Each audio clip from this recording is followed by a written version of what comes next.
Hello there, and I thought that I would once again make a brief introduction to the following essay, which I did for the first time in the previous essay.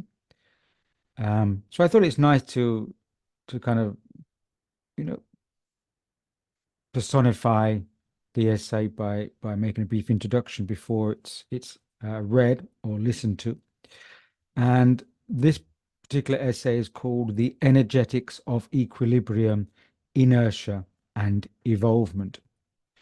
Um, so you got there the three types of forces, equilibrium and trying to keep the balance, and you've got evolvement going forward and inertia going back.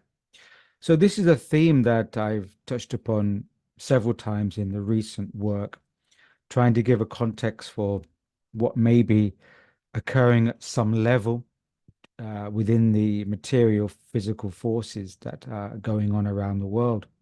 Because so much of the world is polarized and being pushed into polarization, perhaps because polarization is also an easier position to manipulate because you're just putting people against sides, you're with us or against us type of rhetoric, which is often used deliberately to divide people or communities, especially during times of aggression and warfare. It's the typical kind of motivator. Um, it's either us or them. But actually, and these forces also have been very deliberately divided as good and evil, and then kind of a given personification into good and evil.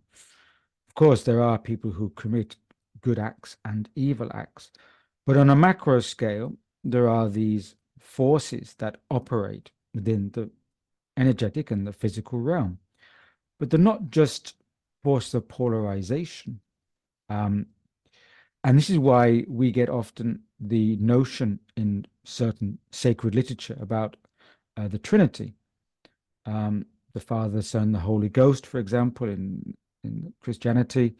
Um, but also, I think the law of three, as it's sometimes called, is quite prevalent in a lot in several traditions.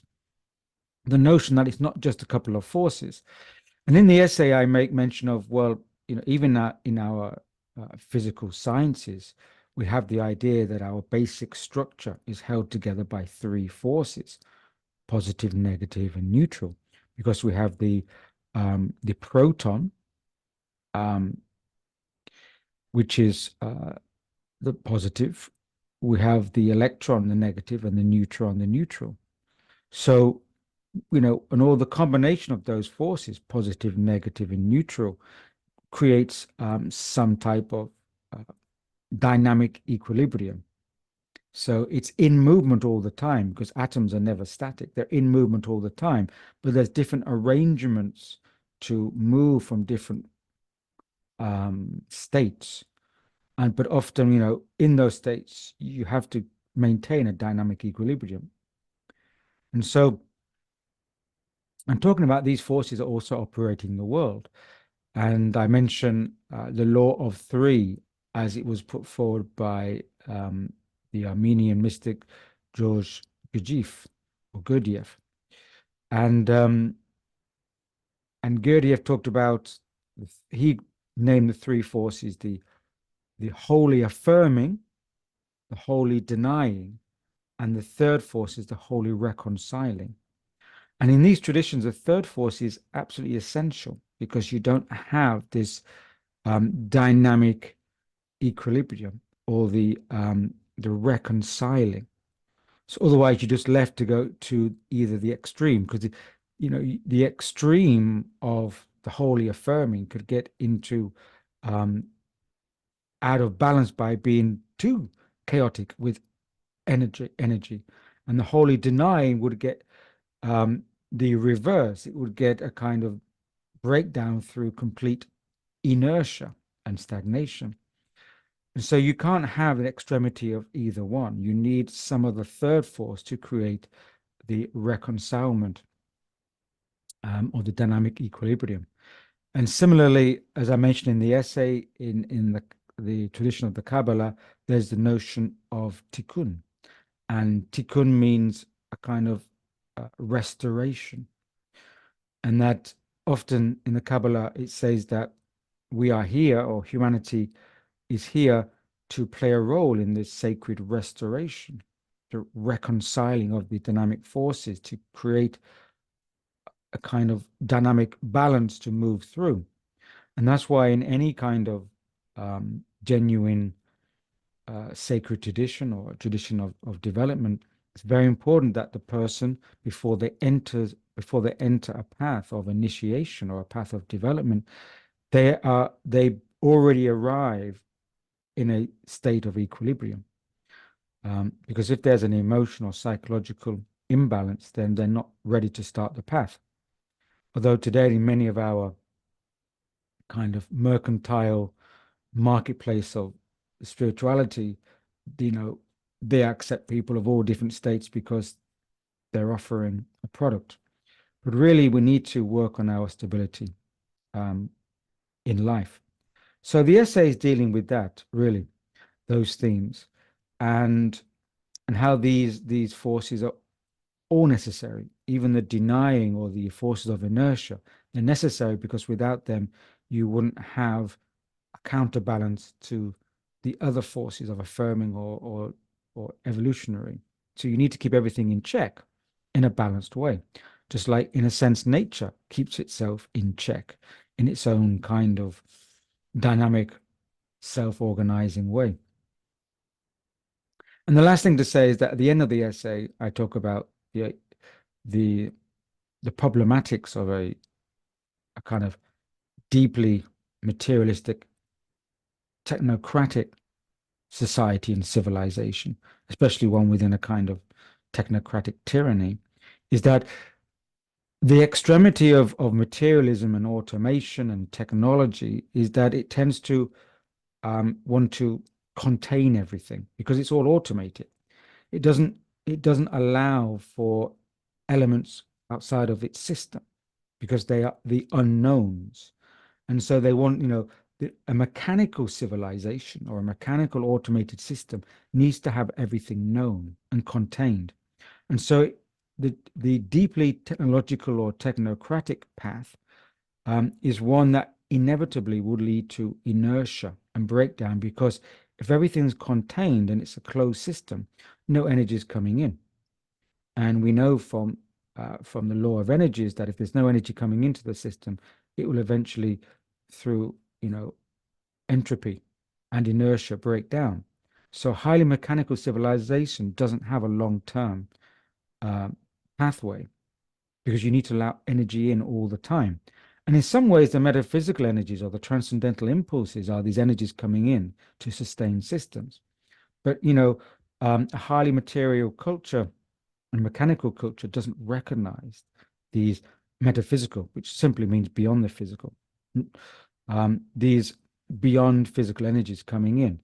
So they don't recognize them, but actually they need them, because without the metaphysical energies or impulses coming in, a closed system will actually go into inertia and entropy and breakdown.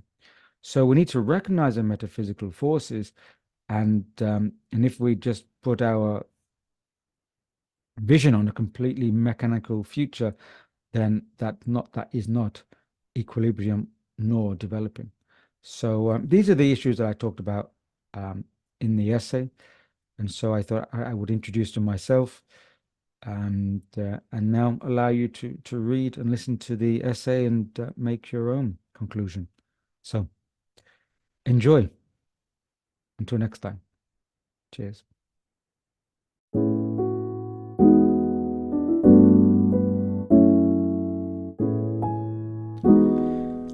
As humanity moves through the transition period of the transmutation cycle, there will inevitably be a split as people align themselves to differing realities and their resonant frequencies. As I have mentioned previously in this series of essays, how around the period of the juncture, or what some have termed as the bifurcation, there is the increasing danger of a rising incoherence that paralyzes people between the extremes of external power and an increasing internal powerlessness. I also stated that there are always a portion of the populace who are unable to pass the threshold of the epoch in terms of aligning with the frequencies of the incoming developmental impulse. This segment of society may then enter a path of devolvement for the remainder of the epoch, as they have left the stream of evolutionary humanity. If developmental impulses are rejected and replaced with degenerative forces or energies, then the path forward for humanity will become severe. If the vital life is replaced by the mechanical, then the qualities and energies of inertia, ignorance, incapacity, and inaction come to the fore. These are the energies that darken or obscure the living realm. Such forces dampen the human will and dissolve its degree of concentration. Certain impulses at the current time are aiming to make materialism all-pervading, and we should not be distracted into thinking that the digital realm is not a part of this stream of deep materialism. At the same time, such forces can also work to forward the evolutionary impulses by keeping them from falling into inertia. The push-pull of these seemingly opposing forces can be said to create the bifurcation that gives people a choice over which timeline or stream they decide to opt for. Looked at through the physical lens, it would appear that we are standing at the threshold of a global materialistic worldview of life. If the material consciousness remains attached and entangled within the physical, it becomes increasingly difficult for transcendental impulses to penetrate and have effect. Yet if human consciousness can benefit from these constricting and conflicting forces, to move away from physical entanglement and inertia, then a bifurcation is possible that allows for the individual to entrain to the new developmental frequency. This contestation of forces between growth, evolvement, and inertia, devolvement, is what has been personified in human mythology as the struggle between good versus evil. What people often call evil is really that which is moving in the contrary direction to the evolutionary stream within the current reality. That is, the word or label evil represents a force that moves towards or aligns with non-existence. Another term for evil is disequilibrium. It is a force that holds back or constrains the evolutionary or developmental impulses. That is, it pulls back and restrains this forward movement. If these so-called evil forces are left unopposed, then the momentum towards inertia and stagnation become dominant. However, if the developmental or good forces begin to directly resist the evil forces, then they are consumed by this endeavor and lose or forfeit their energies to be used for evolvement. This then also hampers the function of evolvement. These contrary evil or entropic forces of devolvement must instead be dealt with not by direct resistance or attacking them, but by either rendering them inert, useless, or by transmuting them into a force that is no longer entropic. As Jesus is recorded as saying, "But I say, do not resist an evil person. If someone slaps you on the right cheek, offer the other cheek also. Matthew 5, verse 39. The restoration of equilibrium that remains dynamic rather than static is part of the function of the interplay between these polarizing forces. Equilibrium, that is balance and order, keeps the game in play so that it is not pulled toward any one extreme. Yet within this overall fluidity and vitality of sequent equilibrium is the need to allow through enough of the developmental force to maintain a trajectory of evolvement and growth. In the tradition of the Kabbalah, there is the concept of tikkun, which refers to the idea that everyone is placed here on earth to fulfill a particular mission. Another concept of tikkun is also that of restitution, that, according to Gershom Scholem, refers to the restoration of the ideal order, which forms the original aim of creation, and is also the secret purpose of existence. The restoration of the ideal order, i.e. of equilibrium, is sometimes referred to as salvation in other traditions. Another Kabbalistic concept is that of kelipot, defined by Scholem as shells, husks, or forces of evil, that seem to also correspond to the notion of the hostile forces in the philosophy of Sri Aurobindo and the Mother. The kelipot, or shards, became the source of gross matter and represent also the source of evil. The kelipot, or gross physical matter, have sparks of divine light within them, i.e. the sacred spirit. These sparks of divine light can be redeemed by human actions, and in this way restitution, tikkun, will be accomplished, and evil will be transformed and overcome. Until this transformation happens, the state of potential disequilibrium remains a persistent presence. These vying forces of disequilibrium, entropy, inertia, etc., and evolvement are viewed as representing a grander cosmic process. The question that then arises is, how can human beings hasten the restitution?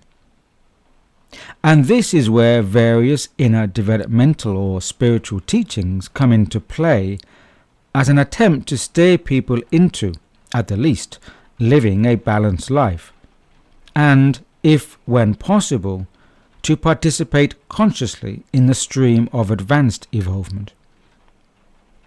Another view on the notion of evil is to see it as a form of ignorance, and as such, they become those forces that work to establish, maintain, and prolong such ignorance among people, communities, and societies. In this view, evil can be said to be like an unconscious abyss. It is a separation from the awareness of truth. Evil could be said to be those impulses that sustain an individual's perception of separation from source. And it is this separation from a source or stream of vital energies that creates an inertia. And living within this inertia is as living in ignorance and or falsehood. This ignorance can be maintained by social cultural agencies wishing to sustain the continuance of this error.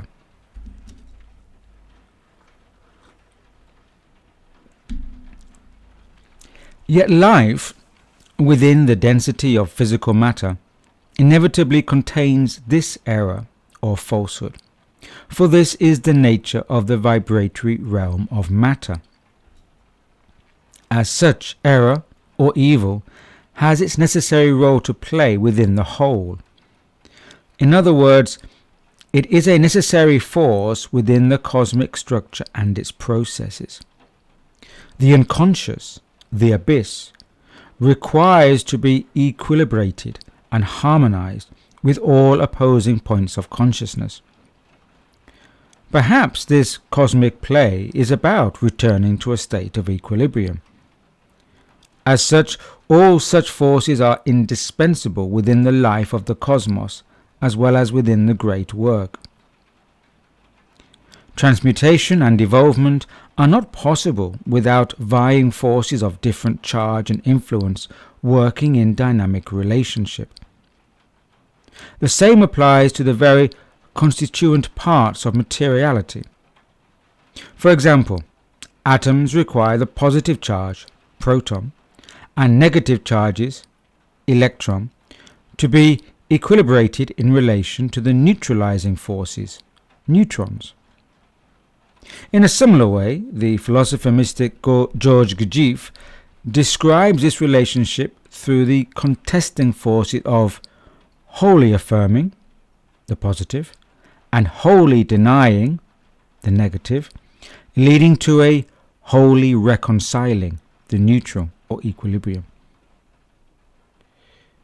Gurdjieff referred to this as the law of three.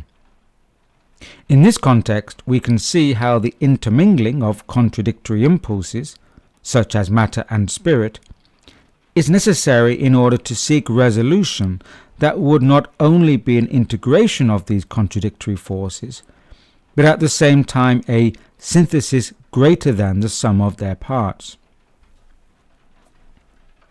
This has been referred to in philosophical terms as the dialectical approach, whereby an idea, the thesis, gives rise to a counter-idea, the antithesis, and the original idea and counter-idea merge to give rise to a new idea, the synthesis. Or again, using Gurdjieff's terminology, the wholly affirming force attracts a wholly denying force, and this contestation leads to a resolution of the wholly reconciling force. Similarly, Rudolf Steiner noted how the fusion of these opposing principles is necessary for giving the human being a self-conscious force of evolvement. Quote, "It is this fusion of opposing principles which makes evil possible for man, but it also gives him the power of self-consciousness, choice, and freedom." End quote. From this author's perspective, negating forces can seemingly interfere with an individual's mental field or field of consciousness, infiltrating it with heavy and dark thoughts, leading to a psychological imbalance if they are not neutralized through counteractive impulses. That is why the path of inner work requires that a person maintain a state of balance emotionally, mentally, and physically at all times. Yet such interferences may still be necessary at particular stages of the transformational work. What we consider to be the worst adversaries or negative influences are still a part of the overall cosmic manifestation that can, consciously or not, assist others in the great work of developmental transformation. It can be said that all earthly things are born in darkness and must themselves seek the light. Just as the plant is first seeded in the dark soil, it seeks the light for its own inner transformative processes through photosynthesis. So too do humans need to cultivate their own form of photosynthesis, i.e. of synthesizing the light, for their developmental growth. Too much focus and emphasis upon the material, or the dark earth, will create an unbalanced materialistic tendency. The extreme of this will lead to a splintering or separation away from metaphysical impulses. The physicalizing of metaphysical impulses is one of the falsehoods and deceptions of the negating forces. The soft science of the quantum spiritualists is a case in point here. The notion of quantum entanglement can snare a person within the physical manifestation resulting from entanglement if they have not done sufficient work upon their own inner state. It is yet another false pathway of distraction whereby tempting shortcuts are dressed up in delightful spiritual science that take people's focus away from the inner path. And on the other side, too much immersion into the spiritual path can take a person into a la-la land of crystal gazing and detach them from the responsibilities and necessities of participating within a physical life experience. At the current time of writing, it does seem that the negating forces of disequilibrium and inertia are taking dominance in what could result in the temporary rise of tyranny within our physical institutions and systems.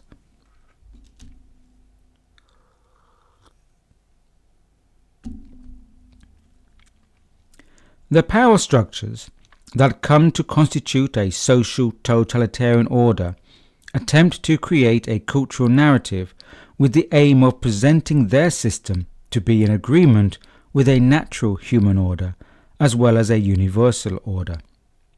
This is the illusion of normalcy within tyranny, which it seeks to establish.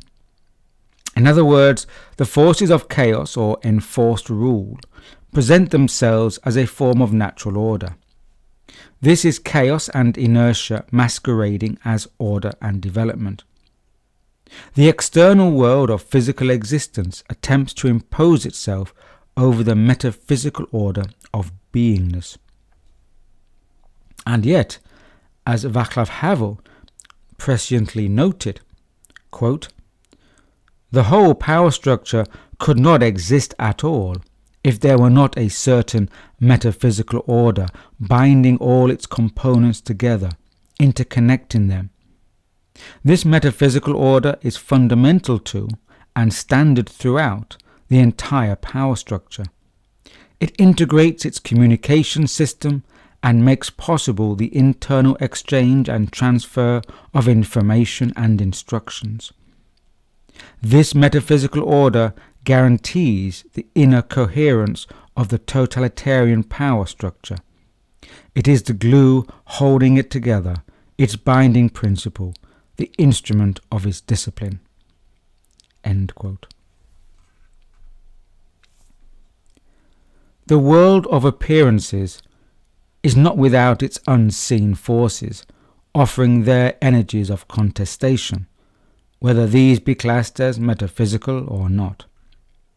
The danger here is that as an outward world of appearances gains its dominance and extremity, it loses connection with the balancing forces and begins to mutate into a ritualistic realms of signs and totems and migrates increasingly into a pseudo-state of artificial construct that becomes the consensus reality. And as this newly mutated consensus reality, it gains strength as a form of tyranny or totalitarian power. It may even get to the stage where it has replaced any prior connection with reality, or the real, and becomes a self-contained reality itself, albeit one formed through artificial forms of power and control. The ritual has overtaken the presence of the reality hidden behind it. Or, put another way, quote, "The significance of phenomena no longer derives from the phenomena themselves." End quote. And this is why a physical system of tyranny and power has an inertia built into it, as it focuses and directs its energy on defending the false integrity of the world of appearances in order to sustain itself. Such a system attempts to seal itself off hermetically from developmental impulses in a bid to retain the status quo. They may even develop technologies that appear progressive, yet these are all cut off from the vital forces of life, and thus an inertia will creep into the entire system that will eventually bring it into disorder and either stagnation and or breakdown. Any social system that does not tap into the impulses of evolvement and the vital metaphysical forces will have no real lasting power, as it relies on a form of automation and mechanical motive power. The energetics of control and discipline are not as dynamic as those corresponding yet contrary energies of self-control and self-discipline. The force required to maintain the structures of an automated and mechanized system, lacking any connection to developmental impulses, is great indeed and cannot be maintained in the long term. The forces of inertia will creep into any social cultural system that relies on automatism, including that of a global technological civilization. The potential failure of modern humanity will come from choosing to step away from the vibrational threshold of heightened consciousness in favor of a future predicated upon the restriction of human cognitive capacities and a disconnect from the metaphysical influences and the life of vital spirit.